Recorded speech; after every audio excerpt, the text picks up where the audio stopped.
Hey guys, what's up? In this video, I'm gonna compare the specs and features of the HTC One M8 versus the HTC One, the previous HTC One from 2013. So first of all, I'm gonna start off with the display. So we have a 5.0-inch display, slightly larger display than the last year's 4.7-inch display of the HTC One, and both displays are 1080p HD displays. But the PPI on the HTC One of the last year has a little bit higher PPI, 468 PPI on the HTC One versus 441 PPI on the new HTC One M8. But you know that it doesn't matter how much PPI is on the both smartphone, just like the case in the Galaxy S5 and the Galaxy S4.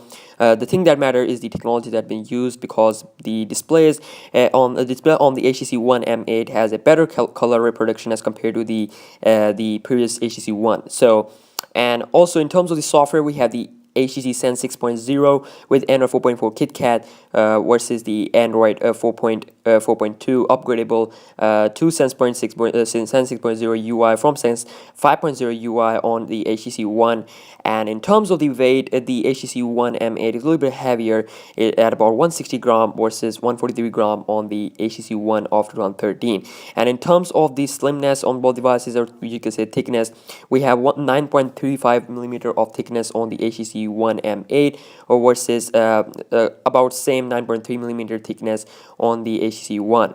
And in terms of the camera, we have a 4 megapixel twin sensor ultra pixel camera on the back, and the dual LED flash, whereas the HTC One from the last year has a 4 megapixel camera with LED flash. And you know, there's a much improvement in the camera department, but of course there's no real life images at the moment available. So, and also in terms of the video recording, both devices can record 1080p HD video at 30 frames per second, have HDR and a different kind of stuff. No word about the optical image stabilization.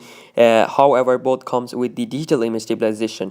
And in terms of the front-facing camera, the new HTC One M8 comes with a whopping 5 megapixel front-facing camera, and the previous HTC One comes with the 2.1 megapixel camera, and both are capable of recording a 1080p HD video.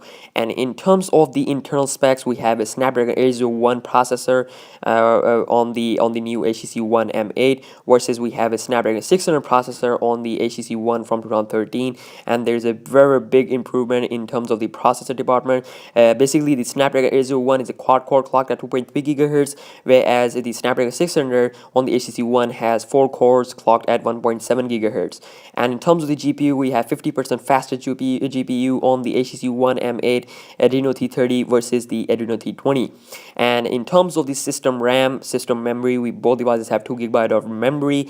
And in terms of the built-in storage, we have 16 GB of built-in storage on the HTC One M8 and 32 GB of built-in storage, as well as only 32 GB variant of the HTC One 2013 edition, because there is no micro SD slot option available for the last year HTC One. But here we do get a little bit lighter or less internal storage, which is 16 GB. But on the same hand, we get a SD card option up to 64 GB on the HTC One M8.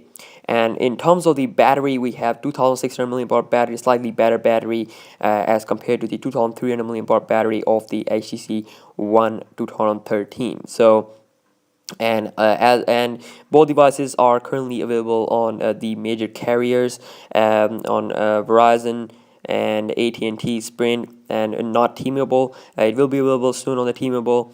And also the HTC One M8, it will be priced as at the price off contract on $649, and off contract it will be like $199 or maybe $299. So for 32 gigs of memory. So yes, HTC One is currently available. HTC One from 2013 is currently available on Verizon, AT&T, Sprint, and T-Mobile, as well as the HTC One M8. So yes, thanks for watching, guys. A quick little comparison here. Hope you guys enjoyed this video, and please give this video a thumbs up and subscribe for more videos, and I will see you in the next video. Peace out.